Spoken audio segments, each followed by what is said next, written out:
Pag nagtututbrush ako, binabantayan siya ng biyanan ko. Pero hindi pa rin talaga may iwasan yung mga aksidente. Kaya kanina binabantayan niya na naumpog daw. So ayan. Syempre hindi naman ako pwedeng magalit, guys. Aksidente 'yon. Nung isang araw, guys, dinala siya ni Shivam doon sa bahay nila. So yung stroller niya, ay yung walker niya nasa bahay ni na Shivam. Ano? What happened? Dirty yan.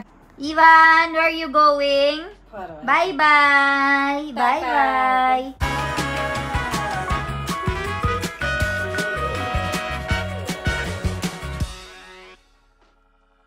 Hi everyone. So magandang umaga. Ivan, good morning. Good morning, Ivan. Ayan, naglalaro siya ngayon. Ha? So, ngayon guys, maaga kaming nagising. And habang nagtututbrush ako, binabantayan siya ng biyanan ko. Pero, hindi pa rin talaga may iwasan yung mga aksidente. Kaya, kanina binabantayan niya na naumpog daw. So, ayan. Syempre, hindi naman ako pwedeng magalit, guys. Aksidente yon. So, dumugo yung ngipin ng anak ko. Dalawa na nga lang yung ngipin niya, dumugo pa. So, nandito ako ngayon. Binabantayan ko muna si baby Ivan. Tapos, lulutuan ko na siya ng cereal habang nagbe-breakfast yung dalawa. Uy! What happened? Nagbe-breakfast yung dalawang mag-asawa. Ayan ang baby Ivan. Hi, Ivan! Ayan, oh. Hi! Gusto mo maging vlogger? You want to be a vlogger? Show them your teeth. What happened to your teeth? Huh? What happened to your teeth? Oh.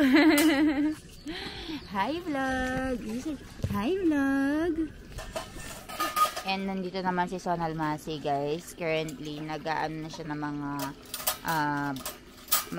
mga utensils. Naglilinis na. Sonal Masi, tamay kiara jawana siya. Sasri ma. Bedi was pachi. So, alis daw siya after 2 days para magbakasyon dun sa bahay ng sasri niya. And dito si Ivan. Ivan! Oh, Ivan, let me see your teeth, anak. What happened to you?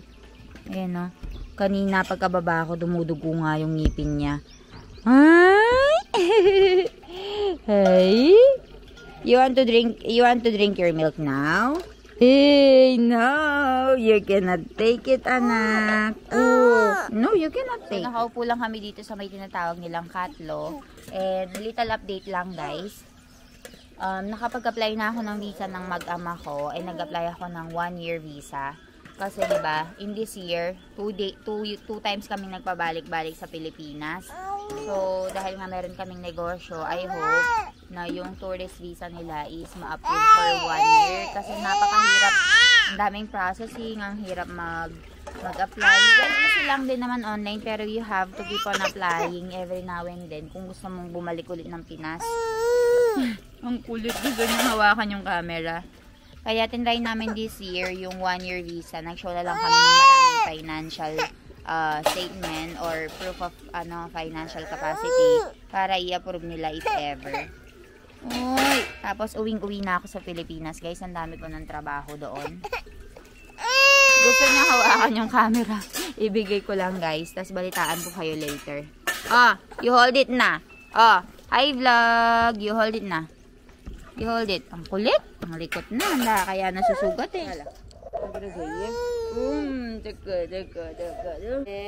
Jaja, ibu. Nalmasi.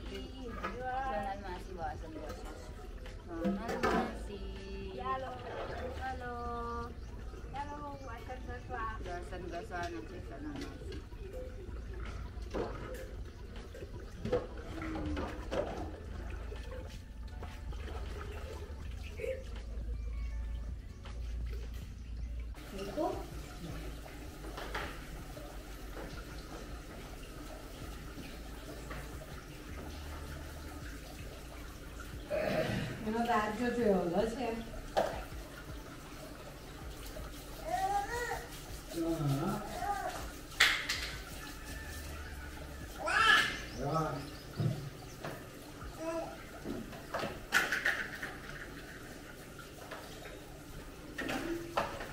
Luto na tayo ng Cerelac ni Ivan, guys. So, ito na. Paubos na yung Cerelac na ginawa natin dati. Ngayon, dadagdagan na lang natin ng tubig. Tapos, gagawa na naman tayo ng panibagong batch. So, every morning, ito yung pinapakain namin sa kanya. So, ayan siya. So, lulutuin ko lang ito. Mabilisan na para lumalamig na.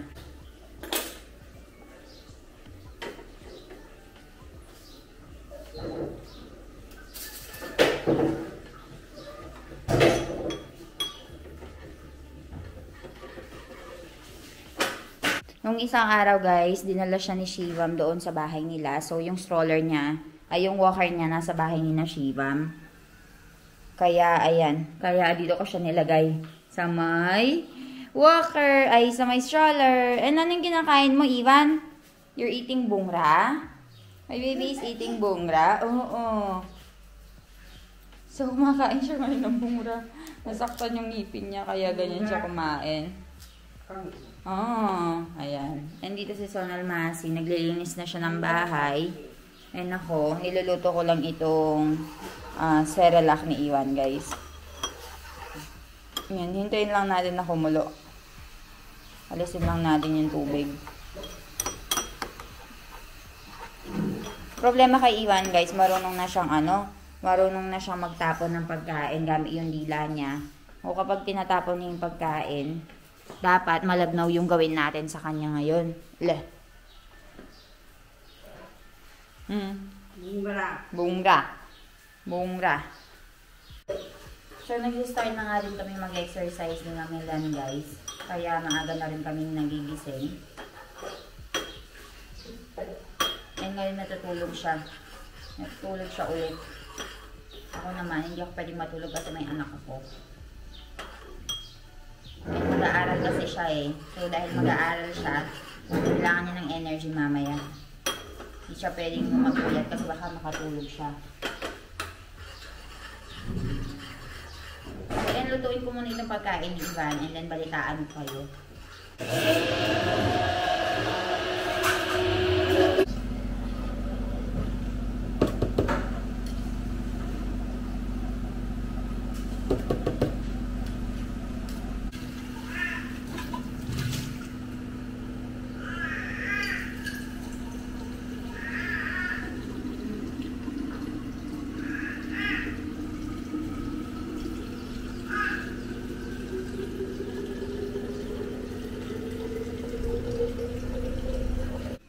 So, dumating na yung nagbibigay ng gatas sa atin, guys. Ayan. Dumating na siya. Do you want to swim, Milvan? There's a pool right over there, oh. You want to swim? So, every day, nagbibigay siya ng 3 liters ng gatas sa amin. Dahil nga, araw-araw kaming nainom ng gatas dito. Pero, nung nasira yung refrigerator, naging 1 liter na lang siya kasi nga hindi namin alam kung saan nilalagay. Pero ngayon, balik na naman sa 3 liters kasi finally nagawa na nga yung ref. So, kumukuha kami ng 3 liters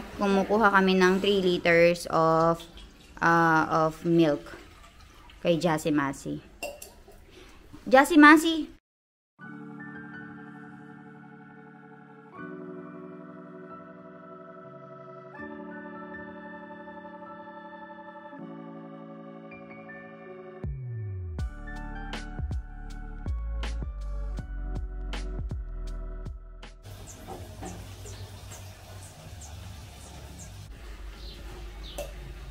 Ivo, you want to drink that milk? You want to drink that milk? Huh?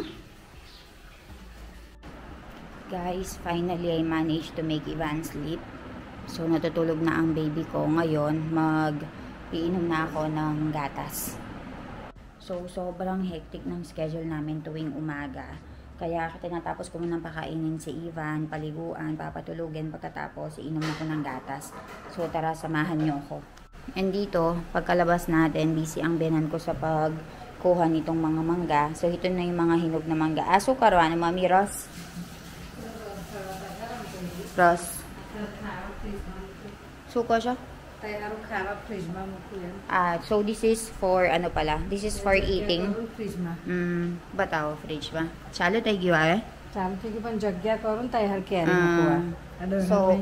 So, ayan guys, oh. So, si Mami, lalagay niya daw dito yung mga mango for Kakali eating. ko Ito yung for eating kasi hinog na siya. At lawada pa ikakali. Pochu keway. Ano yan? Suche ah. Amasay jo. Aho keway. Ras Carvano. So, ito yung for eating guys, yung hinahati. Kasi iba-iba yung mga variety. Asu variety siya, Mami. Apos, Indian mango. Desi. Desi pela tame bawe, ne pela gol-gol Carvano te. So, ito yung desi. Ito naman yung hapus. Tapos dito, ito naman yung gagamitin niya for the mango ras. So, ayan yung mangga natin. Ito din, napakadami din dito. Ayan yung iba na nasira na, oh. So, ayan, puno ng mangga. Ito pa. Ito pa yung mga pinapahinog natin ng mga mangga. So, sobrang dami. So, ngayon, meron na tayong milk. Yung kanina, binigay ni Jassy Masi. So, si Mami dito, nag-aano siya ng space for the refrigerator. So, ako dito, mag-answer na ako ng inquiries while drinking my milk. Multitasking tayo, guys, para matapos lahat ng trabaho. So, balitaan ko kayo. Is nakatulog na yung baby ko. So, napaligo ko na siya, napakain ko na rin siya. Tapos, natutulog na siya ngayon. And it's time for me na uminom na ng gatas. So, alas 9 na ngayon.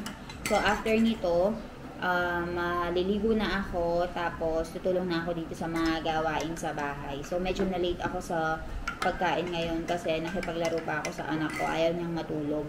Nagising siya ng maaga ngayon, mga bandang alas 6. So, after ng alas 6, pinababa ko na siya dito habang ako nag-toothbrush and everything. Tapos, bumaba na ako dito. Ayan, pinakain ko na siya. And ngayon, alas 9 na. So, matutulog siya for like 1 to 1.5 hours. So, meron tayong time para makapagtrabaho, makapag-answer ng mga inquiries. And little update lang guys. So, siguro 2 days ago na, nakapag-file na ako ng visa ng mag-ama ko. So, si Milan at saka si Ivan, nakapag-file na ako ng 1-year visa. So, yun, kumpleto yung mga documents nila. And yung visa ko din, kukuhanin ko na siya. I mean, kailangan kasi nila akong interviewin doon.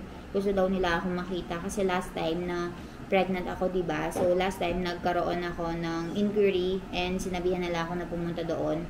Pero that time, medyo complicated yung pregnancy ko. So, tumawag kami na hindi nga ako makakapunta. So, ang sabi ng tao doon, by next year ka na lang pumunta dito. Sige, i-postpone natin. Kasi parang may mga tinatawag yata sila mga foreigners. Ewan ko para siguro sa ano nila, sa documentation and all.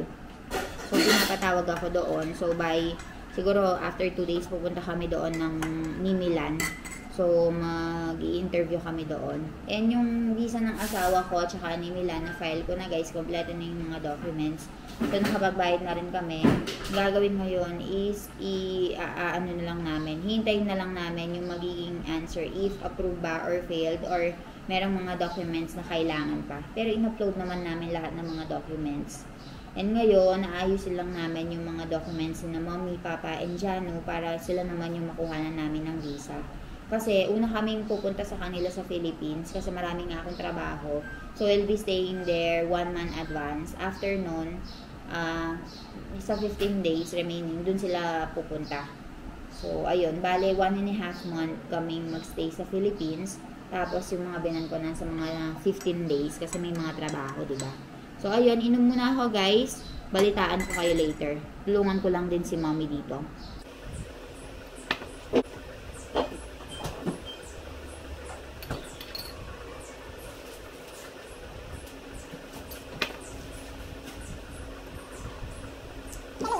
Hi! Ay, laway-laway! Ivan! Ivan! So, dahil mainit yung panahon, guys, nakaano na si Ivan dito. Ayan, o. Iniipitan na natin para na siyang babae. Ivan! Hi! Ano? What happened? Dirty! Dirty yun! Napaka-spoiled naman. Laway-laway. Hindi pa rin nag-stop yung paglalaway ni Ivan, guys. Ano kayong pwedeng solusyon dito? Tugusa ba yung mawawala? Ivan! Yay, yay, yay. Hi, Ivan. Jo. Ivan, Chay.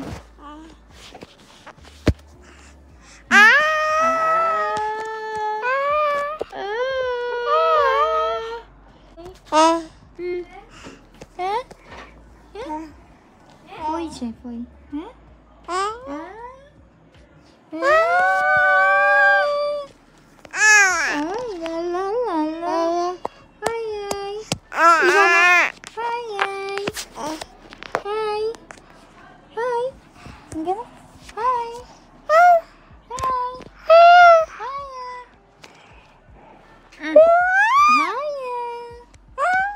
Ivan, where are you going?